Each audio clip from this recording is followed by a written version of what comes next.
Quizá la cornisa, vos sos el empujón.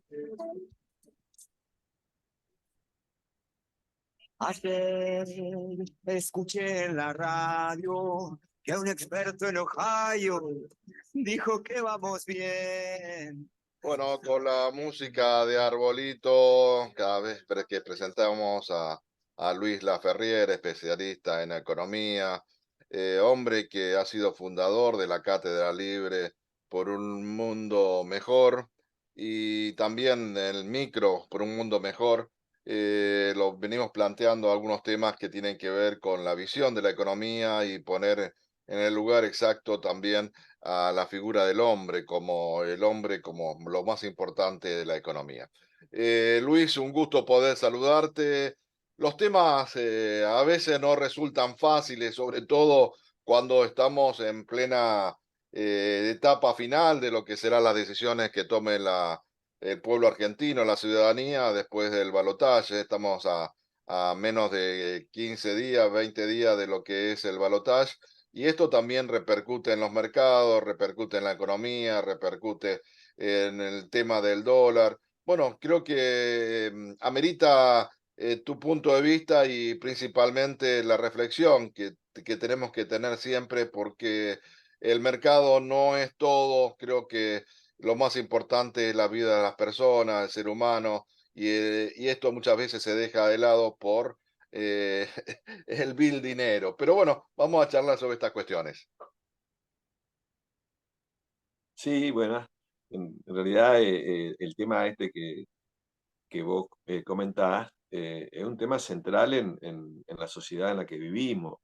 Y yo como siempre reitero que cuando hablamos de economía, lo que tenemos que poner en el eje central es cómo la actividad que desarrollamos para producir y distribuir los bienes que necesitamos para la vida, esa actividad está garantizando una vida digna para todos.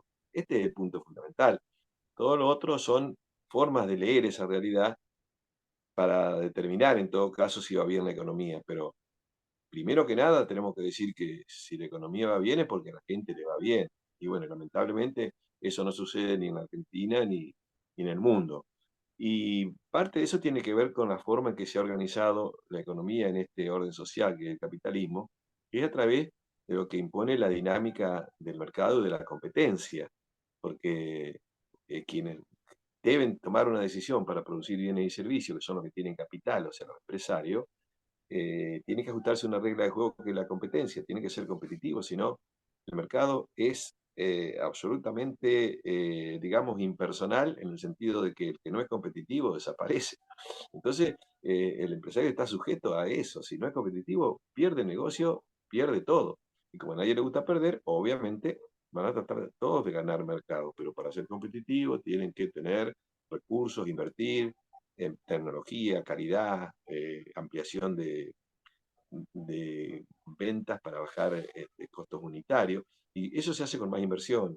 Y las inversiones, ¿de dónde sale el dinero? Y la única fuente genuina de obtener dinero es con la ganancia de la actividad. De manera de que un empresario sabe que tiene que ganar sí o sí, esa es su fin principal. Se invierte para ganar y se gana para invertir. Y eso es obligado por la competencia. Ahora, eso genera, eso va estructurando un sistema, como nosotros decimos, en la economía de mercado, donde sobreviven los más competitivos. En el mercado no sobreviven todos, ¿no? Hay algunos que tienen, porque tienen mucho más espalda financiera, porque tienen mucho más recursos, se van quedando con partes mayores del mercado. Entonces, el mercado es tomado así como que para algunos, ¿no? Para algunos economistas, lo que llamo economistas convencionales, con que el mercado es como algo mágico que va a garantizar siempre que se produzca lo que la sociedad necesita y va a garantizar siempre que se distribuya en función de lo que cada uno aporta. Entonces, cuando nosotros decimos, bueno, está bien, nosotros vivimos en una sociedad donde existe la división del trabajo, cada uno hace un pedacito de algo y después se intercambia eso, ¿dónde? En el mercado. Claro, ¿y quién determina lo que le toca a cada uno? El mercado, claro, pero ¿cómo lo determina? En función de los precios, en función de lo que cada uno obtiene cuando vende lo que tenga, ¿no? Si yo produzco alimentos, yo produzco muebles, yo produzco un servicio, voy, lo ofrezco en el mercado y eso por eso recibo algo que es un precio. Es la parte de la torta que me toca, ¿no? Entonces, ese precio, ¿cómo se determina? Bueno, están el viejo esquema que es tomado por muchos economistas actuales de Adam Smith, pero de hace más de 2 o 3 siglos, donde dice que los mercados son mágicos porque existe una mano invisible que hace de que todos los empresarios van a querer ganar lo máximo posible, aumentando los precios. Pero él decía que no se preocupen porque si aumentan mucho los precios, los consumidores le van a comprar a la competencia. Entonces lo va a obligar a tener que bajar si no, no vende. Entonces es como que existe una mano invisible que iba a garantizar de que nadie va a poder hacer abuso, porque por más que quiera ganar, siempre va a haber competidores que van a vender más barato.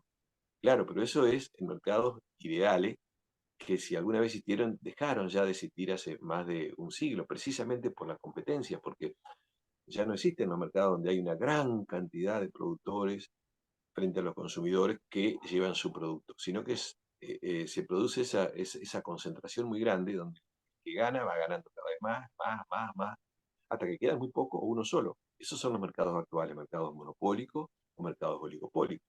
Y cuando queda uno solo o muy poco y se ponen de acuerdo, obviamente que pueden poner un precio mucho más alto, sin límites, es decir, sin el peligro de que venga la competidora a vender más barato. Entonces no es que los precios van a ser en función de la oferta y la demanda. Si baja la demanda, bajan los precios. No, porque acá si baja la demanda, lo que sucede es que no bajan los precios porque los que venden tienen el control del mercado y se ponen de acuerdo para no bajar los precios. Y si no, pongamos ejemplo, en la Argentina, ¿no es cierto? Cae la demanda de carne, ha caído inclusive a nivel histórico en algún momento y los precios subieron, cae la demanda de automóviles y si cae la mitad de un año para otro, los precios de los autos no bajan a mitad, al contrario, suben porque son mercados concentrados. Entonces no existe eso de la mano invisible que garantiza que cada uno va a recibir lo que necesita, ¿no? Yo lo que digo en general es que son, más que mano invisible, son garras insensibles que permiten de que aquellos que tienen el control de los mercados pueden poner los precios y dentro de la lógica de la búsqueda de la máxima ganancia van a poner los precios más altos. Entonces, esto es uno de los componentes que hace de que nosotros vivamos en situaciones donde de pronto los precios suben mucho, el precio de los bienes y servicios, pero no el precio de la mano de obra, que siempre se queda atrás, ¿no? Entonces, ¿eso a qué lleva? A que se pierda poder adquisitivo en general de la mayoría, ¿no? Ya sea trabajadores, ya sea jubilados, inclusive desocupados, porque sus ingresos no suben al mismo ritmo que el punto de precio. Este es el tema de la inflación. Entonces, la inflación es un mecanismo que permite de que quienes controlan los mercados, que tienen más poder, se queden cada vez con pedazos más grandes de la torta. Y es a costa de que el resto, la gran mayoría, se queda con pedazos más chiquitos. Esto es lo que estamos viviendo hoy en la Argentina. Sí, Luis, yo entiendo perfectamente lo que es esta noción de la economía, pero también creo que hay otros actores aquí porque las economías se desenvuelven en un marco territorial, dentro de una estructura de una nación, dentro de leyes y dentro de lo que son la vigencia quizás de lo que deciden, por ejemplo, un Estado-nación. Esos Estados-nación en esta economía tienen influencia, pueden reglamentar, reducir estos márgenes tan exorbitantes, pueden canalizar o conducir a una economía mucho más justa o realmente el mercado está por encima de los estados. Pero muy buena la reflexión, querido Aldo, ¿eh?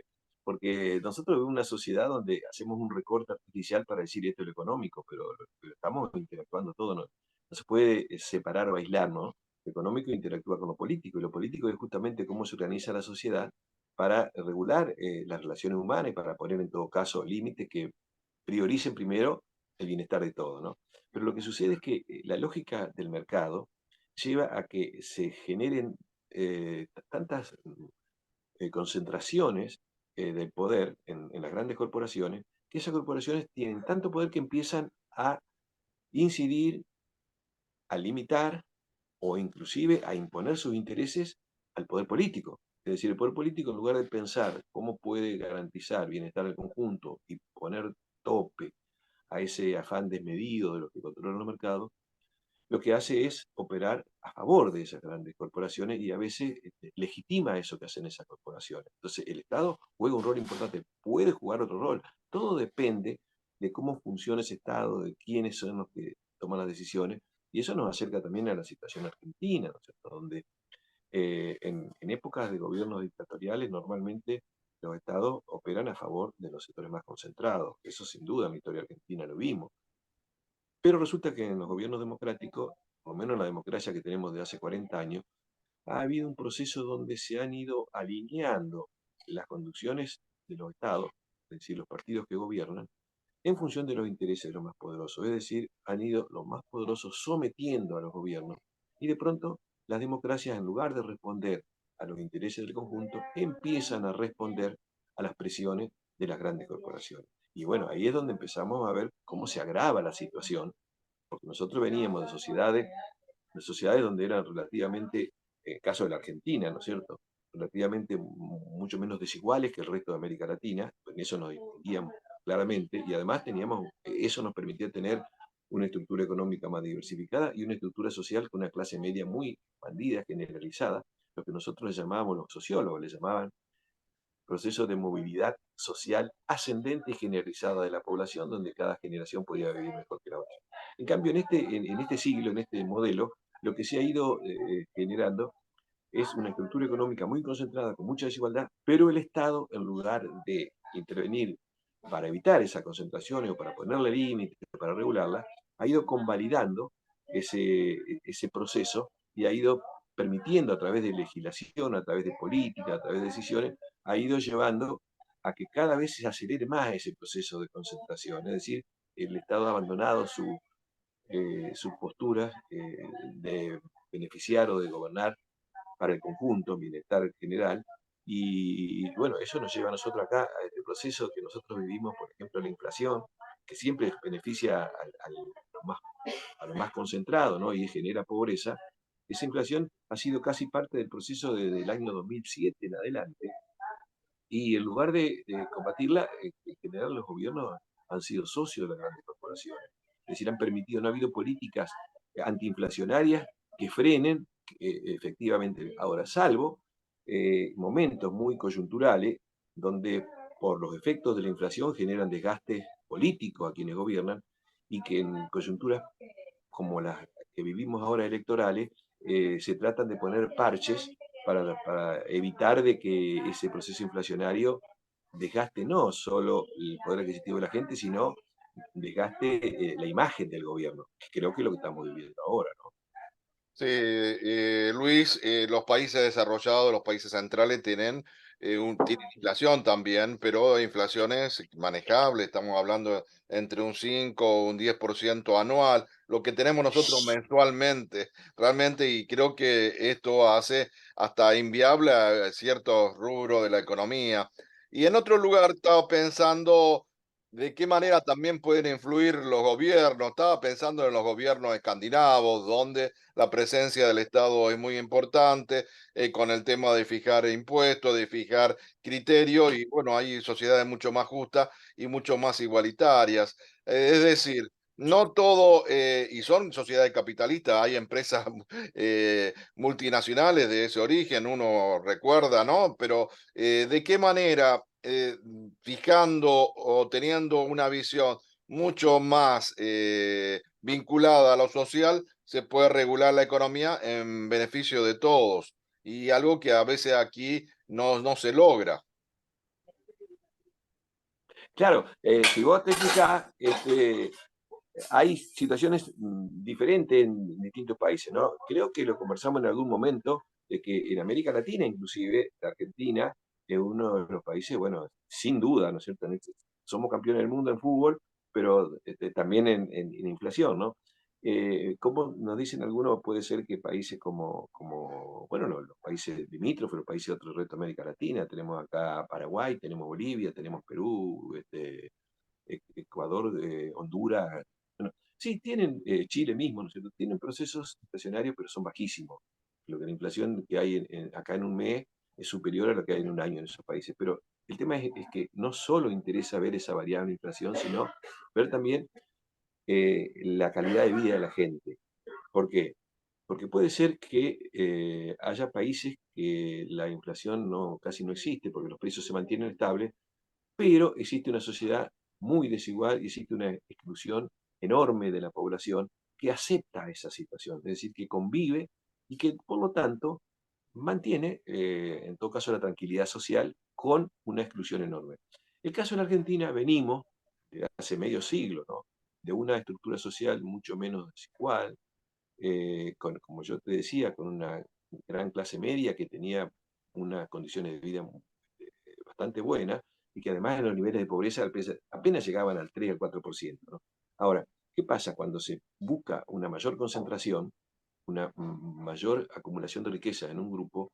Eso se hace a través de los mecanismos inflacionarios.